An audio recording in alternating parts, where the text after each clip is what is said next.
Good morning class. तो आइए हम लोग गणित शिक्षण शास्त्र के तहत आज देखेंगे अधिगम की अवस्थाएं। गणित अधिगम की अवस्था देखिए, आप लोग सीडीपी यानी चाइल्ड डेवलपमेंट साइकोलॉजी जो है बाल विकास शिक्षण शास्त्र काफी पढ़े और सबका प्लेलिस्ट भी बना हुआ है। तो अब हम लोग गणित देखते हैं कि उसमें क्या क्या होता है और कैसे शिक्षण शास्त्र से रिलेटेड क्वेश्चन आते हैं। देखिएगा, गणित अधिगम की अवस्थाएं, जिस प्रकार से बालक की अवस्थाएं होती है और उसी के अनुरूप उसमें विकास होता है, उसी प्रकार से हमारे गणित में भी क्या होती है, एक अवस्था होती है अधिगम की, और उसी के अनुरूप बच्चा जो होता है से अपने निजी जिंदगी में सीखता है। नहीं क्या बिना अवस्था और मैच्योरिटी के कोई भी विषय को क्या सीखा जा सकता है? उसके मैच्योरिटी होती है, परिपक्वता होती है और उसकी अवस्था होती है, और उसी के अनुरूप हम लोग तो गणित में भी हम लोग क्या देखेंगे, अधिगम। यानी अधिगम क्या होता है, व्हाट इज अधिगम, लर्निंग क्या होती है। देखिएगा, तो लर्निंग हम लोग कहते हैं अधिगम एक उद्देश्य पूर्ण प्रक्रिया होती है। अधिगम क्या होती है? आप जब कोई भी चीज का अधिगम करते हैं तो क्यों करते हैं? किसी उद्देश्य से करते हैं। आपको मान लीजिए कि आपको शिक्षक बनना है तो आपके अधिगम का तरीका अलग है। नहीं, अगर मान लीजिए कि आपको किसान बनना है तो आपके अधिगम का तरीका अलग है। नहीं, अगर आपको मान लीजिए कि एक डॉक्टर बनना है तो उसके लिए अलग तरीके से, यानी सबका एक उद्देश्य होता है। नहीं, ऐसा तो नहीं कि दुनिया में हर चीज का हम लोग अधिगम कर ही लेते हैं। तो अधिगम की अवस्था है, सबसे पहले यहाँ पे समझिएगा कि अधिगम जो होती है एक उद्देश्य पूर्ण प्रक्रिया होती है। नहीं, और गणित सबसे पहले यहां से देखा जाए कि अधिगम जो होता है वह कैसा होता है? अधिगम जो है एक उद्देश्य पूर्ण प्रक्रिया है, यानी आप उद्देश्य लेकर ही अधिगम को करते हैं। और गणित क्या है? तो गणित एक मानसिक क्रिया है। नहीं, गणित क्या है? एक मानसिक क्रिया है जिसमें जोड़ना घटाना यानी संक्रिया शामिल होता है, चाहे मूर्त रूप से हो चाहे अमूर्त रूप से। अवस्था क्या होती है? अवस्था का मतलब होता है आपकी कौन चीज, उम्र के अनुसार। अवस्था का मतलब क्या है? आपके उम्र के अनुसार, जो उम्र के अनुसार आप में बदलाव आते हैं वही आपकी क्या है? अवस्था है। तो आज हम लोग देख रहे हैं गणित अधिगम की अवस्थाएं, यानी जो मेंटल मानसिक क्रियाओं से संबंधित। क्या इसमें हाथ पर भांज देने से क्या गणित बन जाएगा? नहीं, आपको मेंटली वर्क करना पड़ेगा। उसके साथ साथ मेंटली वर्क के साथ आपको करना पड़ता है अभ्यास। क्या करना पड़ता है? अभ्यास। और तब आप में आती है कौन चीज? अनुभव। क्या आती है? अनुभव। और यही अनुभव आपको देती है कौन चीज? मैच्योरिटी देती है, परिपक्वता को जन्म देती है। तो अधिगम उद्देश्यपूर्ण, गणित अधिगम की अवस्था देखेंगे। कौन कौन सी अवस्था है देखिएगा। बच्चा जो होता है ना, जन्म लेता है जिस समय से, अच्छा गणित जन्म से पहले सीखेगा कि जन्म के बाद सीखेगा? जन्म के बाद सीखेगा। तो बच्चे जो होते हैं वह जन्म से लेकर और किशोरावस्था तक, यानी 18 से 19 साल तक, नहीं, गणित से संबंधित अनेक प्रकार के मानसिक परिवर्तनों को उसमें देखने को मिलता है हम लोग को। बच्चा जन्म लेता है उस समय से लेके और किशोरावस्था तक उसके अंदर क्या दिखता है? एक मानसिक परिवर्तन गणित से संबंधित देखने को मिलता है, जिन्हें जन्म से किशोरावस्था तक 6 अवस्थाओं में विभाजित किया गया। कितने अवस्थाओं में? 6। और उसी को हम लोग पढ़ेंगे गणित अधिगम की अवस्था। कितने अवस्था में पढ़िएगा? 6 अवस्था। तो सबसे पहले 6 का नाम जान लेते हैं और उसके बाद हम लोग एक एक करके उसको ओपन करेंगे। क्या? लेकिन उसके पहले समझ लीजिए तो अच्छा है। देखिए, पहला होता है आरंभिक अवस्था, इमरजेंट फेज जिसको बोलते हैं। आरंभिक अवस्था क्या होती है?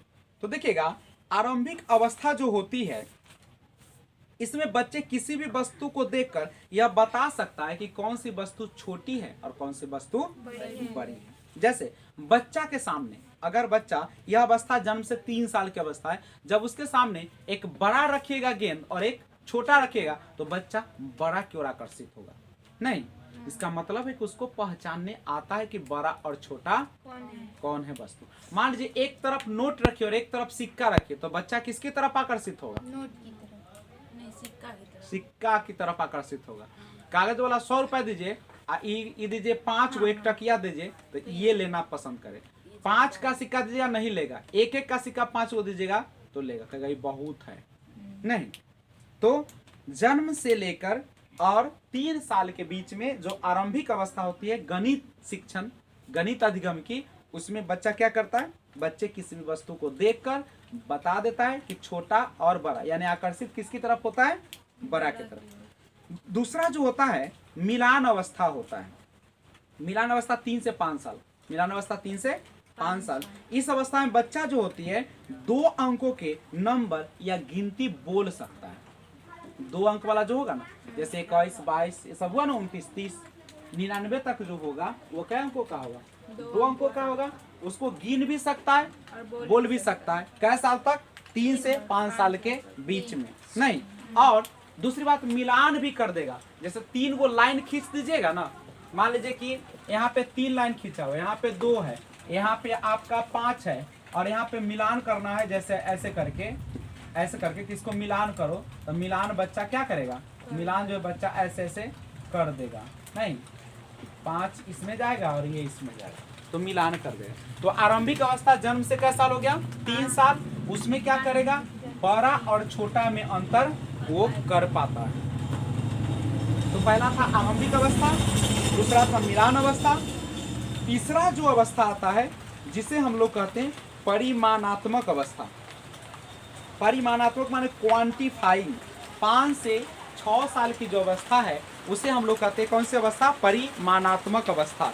इस अवस्था में बच्चा जो होते हैं विभिन्न तरीके से संख्या को व्यक्त कर सकता है, अलग अलग तरीके से उसको क्या कर सकता है, व्यक्त कर सकता है। जैसे अगर बच्चा जैसे 4 को लिख सकता है 1 जोड़ 3, 2 जोड़ 2, 0 जोड़ 4, 4 जोड़ 0, नहीं, या बच्चा जो है इसको 5 अगर लिखना है तो लिख सकता है 2 जोड़ 3, ऐसे में लिख सकता है, या 1 जोड़ 4। तो ये जो अवस्था है वो कौन सी अवस्था है, परिमाणात्मक, यानी इसमें क्या करेगा, विभिन्न तरीके से संख्या को व्यक्त कर लेगा। ठीक है, कोई भी संख्या है तो उसको अलग अलग तरीके से क्या हो जाएगा, विभक्त कर लेगा। 5 से 6 वर्ष में। चौथा अवस्था है विभाजनात्मक अवस्था, विभाजन नहीं, 6 से 9 साल की अवस्था है। इसमें बच्चा ना विभाजित करना समझ जाता है, बच्चे बड़ी संख्या को छोटे छोटे भागों में तोड़ना समझ जाता है, स्थानीय मान निकालना समझ जाता है, विस्तृत रूप में लिखना समझ जाता है। जैसे मान लीजिए 425 है तो इसको बच्चा विस्तृत रूप में लिख सकता है, 400 + 20 + 5। नहीं, अगर आप लिखे 4 6 9 4, तो 9 का स्थानीय मान तो बच्चा निकाल लेगा, 6 का स्थानीय मान बच्चा निकाल देगा इसको। ठीक है, ये अवस्था कब है, 6 से 9 साल का अवस्था है। और 5वां जो अवस्था होता है जिसको हम गुणनखंडीय अवस्था कहते हैं, 9 से 11 साल, 9 से 11 साल। अभी तक कौन कौन देखे, पहला है आरंभिक अवस्था, जन्म से कै साल तक, 2-3 साल तक आरंभिक। मिलान अवस्था 3 से 5 अवस्था है। उसके बाद आता है तीसरा जो अवस्था है वह है परिमाणात्मक अवस्था, 5 से 6 वर्ष। और चौथा है विभाजनात्मक अवस्था, 6 से 9 साल। और गुणनखंडीय अवस्था 9 से 11 साल। इसमें बच्चा गुणनखंड को समझने लगता है, 1 दर्जन में कितनी वस्तु है और 5 दर्जन में कितनी वस्तु है, इस प्रकार से गणना कर लेगा। अगर 1 पेंसिल 3 रुपया मिलता है तो 5 पेंसिल कै रुपया में मिलेगा, बच्चा बता देगा। ठीक है, ये कौन सा है, गुणनखंडीय अवस्था। छठा है संक्रियात्मक। क्या साल याद करना जरूरी है? एक था, ये बहुत बार पूछा है, संक्रियात्मक अवस्था, संक्रिया, जिसमें बच्चा क्या करने लगता है, इसमें बच्चा संक्रियाओं पर आधारित सवाल हल कर लेता है। 11 से 13 साल का जब बच्चा होता है, संक्रिया पर, ऑपरेशन पर आधारित जो सवाल होते हैं उसको क्या कर लेता है, हल। जैसे जोड़, घटाव, गुना, भाग के सवाल को क्या कर लेगा, बता देगा। कंप्लीट है। तो यही 6 अवस्था है जिसको हम लोग पढ़ेंगे। यह सीटेट के लिए उतना ज्यादा महत्वपूर्ण हो भी सकता है, हो सकता है, जरूरी नहीं कि इससे सवाल आए, लेकिन कहाँ से सवाल आ जाएगा ये कहना बड़ा मुश्किल तो नहीं है, लेकिन आसान भी नहीं। यानी ध्यान रखना है कि इस चैप्टर के अंतर्गत केवल, लेकिन सभी गणित के जो शिक्षण शास्त्र का चैप्टर है उसको हम लोग को पढ़ना चाहिए। तो सबसे पहले एक पॉइंट से शुरुआत करते हैं इसका, ये है क्या गणित की अवस्था। तो हम लोग लिखेंगे कि बच्चों में जन्म से लेकर बच्चों में जन्म से लेकर किशोरावस्था तक, किशोरावस्था बोले तो 12 से 18 या 19 साल, किशोरा अवस्था तक क्या हो जाता है, गणित से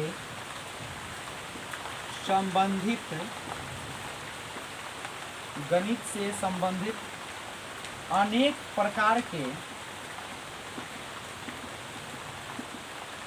प्रकार के मानसिक परिवर्तन देखने को मिलते हैं, परिवर्तन देखने को मिलते हैं। ठीक है, जिन्हें जन्म से किशोरावस्था तक, जिन्हें जन्म से किशोरावस्था तक कितने अवस्थाओं में, 6 अवस्थाओं में विभाजित किया गया है। 6 अवस्थाओं में विभाजित किया गया है। तो विभाजित किया गया है जो निम्न है, जो भाई सारे 6 अवस्थाओं को एक बार देखते हैं, पहले इसको नोट कर लीजिए। तो देख सकते हैं ये 6 अवस्थाएं हैं। पहला जो होता है आरंभिक अवस्था, जिसको इमरजेंट फेज कहते हैं, वो जन्म से 3 वर्ष की अवस्था होती है। इसमें बच्चा जनरली क्या करता है, तो बच्चा जो होता है इसमें छोटी और बड़ी गेंद को पहचान लेता है। अगर उसके सामने दोनों गेंद रखा जाएगा आरंभिक अवस्था में, तो बच्चा बड़ी गेंद को ज़्यादा प्रेफर करेगा। एक तरफ अगर रिचकी रखा जाए नहीं, और एक तरफ अगर नोट रखा जाए 10 रुपीज का, तो बच्चा किसको प्रेफर करेगा, ये रिचकी को नहीं। यानी बच्चे में ज्ञान हो जाता है कौन चीज का, बड़ा और छोटे का, है ना, कौन बड़ी बॉल है और कौन छोटी बॉल। दूसरा जो अवस्था है जिसको बोलते हैं मिलान अवस्था, मैचिंग फेज, जो कि 3 से 5 वर्ष की अवस्था है। इसमें बच्चा जो होता है वह 2 अंकों के नंबर को गिन सकता है या बोल सकता है या मैच कर सकता है। नहीं, अगर मान लीजिए इस तरीके से अगर दिया गया है कोई भी संख्या, तो वह बच्चा आपको मैच करने के लिए अगर दिया जाए, मान लीजिए यहाँ 2 लिखा है, यहाँ पे 4 लिखा है, और अगर कितना है 8 लिखा हुआ है, तो बता देगा बच्चा मैच करके। नहीं, बच्चा जो होता है यहाँ से मैच कर देगा कि ये 3 का है, ये 4 का है और ये 8 का है, तो मैचिंग करने भी उसको आ जाता है।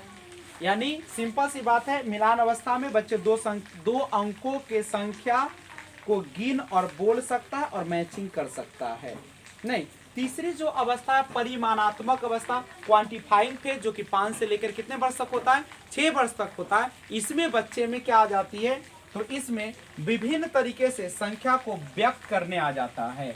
जैसे अगर 5 लिखना है तो बच्चा उसको 2 + 3 लिख सकता है, या 1 + 4 लिख सकता है। अगर 4 लिखना है 1 + 3 लिख सकता है, या 2 + 2 लिख सकता है। तो बच्चे को परिमाणात्मक अवस्था में क्या हो जाता है कि विभिन्न तरीके से संख्या को व्यक्त करने आ जाता है। विभाजनात्मक अवस्था चौथी अवस्था है, जिसे पार्टीशनिंग फेज कहा जाता है। 6 से 9 वर्ष का होता है। इसमें बच्चा जोड़, घटाव, गुणा, भाग का ज्ञान इसमें होता है क्या, बिल्कुल नहीं होता है। नहीं, विभाजनात्मक अवस्था में क्या होता है, बच्चा किसी भी संख्या को जो है वह तोड़ सकता है, माने विस्तृत कर सकता है। जैसे इसको तोड़ के वह ऐसे बता सकता है, नहीं, या स्थानीय मान बता दे। 3 का स्थानीय मान इसमें 30 होगा, 2 का स्थानीय मान इसमें 200 होगा, स्थानीय मान का ज्ञान हो जाता है। बच्चे संख्या को तोड़ सकता है, वह विभाजित कर सकता है। 5वां जो अवस्था है जिसका नाम है गुणनखंडीय अवस्था, फैक्टरिंग फेज, इसको कहते हैं फैक्टरिंग फेज, 9 से 11 वर्ष होता है। इसमें बच्चा गुणनखंड को समझने लगता है। जैसे 1 रुपया में 3 बॉल, तो 5 रुपया में 15 बॉल होगा, बच्चा आपको बता देगा। करेक्ट है। और एक और चीज, 1 दर्जन में कितनी वस्तु और 5 दर्जन में कितनी वस्तु, इस प्रकार की गणना भी करने लगता है। और मान लीजिए कि एक पेंसिल का 3 रुपया दाम है तो 5 पेंसिल का कितना दाम बता देगा गुणनखंडीय अवस्था में। अगला आता है संक्रियात्मक अवस्था। संक्रिया ऑपरेटिंग फेज जिसको बोलते हैं 11 से 13 साल का होता है। इसमें बच्चा विभिन्न प्रकार के संक्रिया को बता सकता है, जैसे जोड़, घटाव, गुना, भाग की संक्रिया कर सकता है। मान लीजिए अगर आपने 632 दिया है तो बच्चे इसको तोड़कर इस तरीके से भी लिख सकता है और बच्चे इसको इस तरीके से भी लिख 6 गुने 100, 3 गुने 10 और 2 गुने 1, तो इस तरीके से संक्रिया कर सकता है, जोड़ घटाव गुना भाग का संक्रिया कर सकता है। तो ये है आपका 6 अवस्थाएं। अब एक एक करके देखते हैं। देखिए अब पहली अवस्था है आरंभिक अवस्था।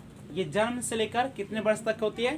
3 वर्ष की अवस्था है। और इसमें जो बच्चे होते हैं वह किसी भी वस्तु को देखकर बता सकता है कि कौन सी वस्तु छोटी है और कौन सी वस्तु बड़ी है। जैसे अगर बच्चे के सामने ये बॉल दोनों रखा जाए तो बच्चा इसकी तरफ क्या होगा?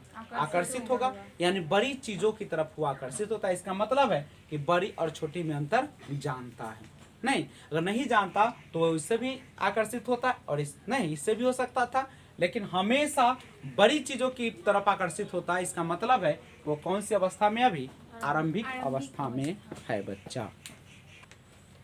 देख सकते हैं दूसरी जो अवस्था है मिलान अवस्था, जो जन्म से 1 से 3 वर्ष नहीं होता है, जबकि जन्म से 3 वर्ष भी नहीं होता है। ये कितने होता है? 3 से 5 वर्ष की अवस्था कहलाती है बच्चे की। और इसमें क्या होता है? इस अवस्था में बच्चे 2 अंकों की संख्या समझते हैं ना? जैसे 1 से लेके और कितना तक 99 तक जो होता है, इसमें कितने अंक होते हैं? 2 होते हैं। 10 से लेके 99 तक इसमें 2 होगा ना। जैसे 10 में देखिए 2 है, 11 में 2 अंक है, तो ये 2 अंकों की संख्या या गिनती बोल सकता है। और इसमें बच्चा मैचिंग भी कर सकता है, मिलान अवस्था है। नहीं, मिलान भी कर, जैसे देखिए ये 5 है तो इसमें मिलान कर देगा, ये 3 है तो इसमें मिलान कर देगा, 2 है तो इसमें कर देगा, 1 है तो इसके सामने कर देगा। तो इस तरीके से यह मिलान भी कर देता है और 2 अंकों के संख्या या गिनती को बोल भी सकता है। सबसे पहले आता है परिमाणात्मक अवस्था 5 से 6 वर्ष है। इस अवस्था में बच्चा विभिन्न तरीके से संख्या को व्यक्त कर सकते हैं। नहीं, जैसे देख सकते हैं आप, अगर मान लीजिए 4 है बताना तो बच्चा बता सकता है 2 जोड़ 2, 4 या 4 को बताने का और तरीका है उसके पास, 1 जोड़ 3, या बता और कुछ बता सकता है बच्चा। हाँ, 1 जोड़ 4 और 1 जोड़ 1 प्लस 2 कर सकता है, ऐसे भी कर सकता है। अगर 5 बताना है तो अलग अलग तरीके से बता सकता है, 4 जोड़ 1 या 3 जोड़ 2। यानी इस अवस्था में बच्चे विभिन्न तरीके से संख्या को व्यक्त कर सकता है। देखिए चौथा विभाजनात्मक अवस्था जो है यह 6 से 9 वर्ष की अवस्था है। नहीं, बच्चे में इस अवस्था में बच्चा क्या करता है? बड़ी जो संख्या होता है उसको विभाजित करना समझ जाता है। नहीं, बड़ी संख्या को विभाजित कर लेगा और स्थानीय मान को भी क्या कर लेगा? पहचान लेगा। जैसे देख सकते हैं, मान लीजिए कि यह संख्या है तो बच्चा इसको ना विभाजित कर सकता है। कैसे? इसको पता है, इसको ये होगा 6920 और प्लस 5, यही होगा। बच्चा यहाँ तक कि स्थानीय मान को भी पहचानने लगता है। जैसे 8 का स्थानीय मान ये हो जाएगा और इसका आपका 7000 हो जाएगा। तो इस तरीके से इस अवस्था में बच्चा बड़ी संख्याओं को विभाजित भी कर सकता है, छोटे छोटे भाग में तोड़ भी सकता है और स्थानीय मान को समझ भी सकता है। यानी स्थानीय मान यहाँ पे पहचान लेता है या पहचानने लगता है, दोनों में से कोई शब्द दे सकते हैं। गुणनखंडीय अवस्था 9 से 11 वर्ष की अवस्था है। इसमें बच्चा जो होता है वह गुणनखंड को समझने लगता है तथा 1 दर्जन में कितनी वस्तु और 5 दर्जन में कितनी वस्तुएं, इस प्रकार की गणना करने में भी क्या हो जाता है? वह सक्षम हो जाता है। मान लीजिए कि 9 पेंसिल 3 रुपया की हो तो 15 पेंसिल की कीमत क्या होगी वह बता देगा बच्चा। यानी गुणनखंडीय अवस्था में बच्चे गुणनखंड को समझने लगता है। गुणनखंड का मतलब है कि वह छोटे छोटे पार्ट्स में उसको तोड़ सकता है नहीं, और बता देगा कि इसमें कितने भाग है और कितनी वस्तुएं होती हैं। तो ये संक्रियात्मक अवस्था है, छठी अवस्था, जो कि 11 से 13 वर्ष का ना। देखिए संक्रियात्मक अवस्था में क्या करते हैं बच्चे, संक्रियाओं पर आधारित सवाल हल करते हैं। संक्रिया माने ऑपरेशन, मतलब जोड़ घटाव गुना भाग। यानी इसमें क्या करता है बच्चा, जोड़ घटाव गुना और भाग जो है या दशमलव संख्याएं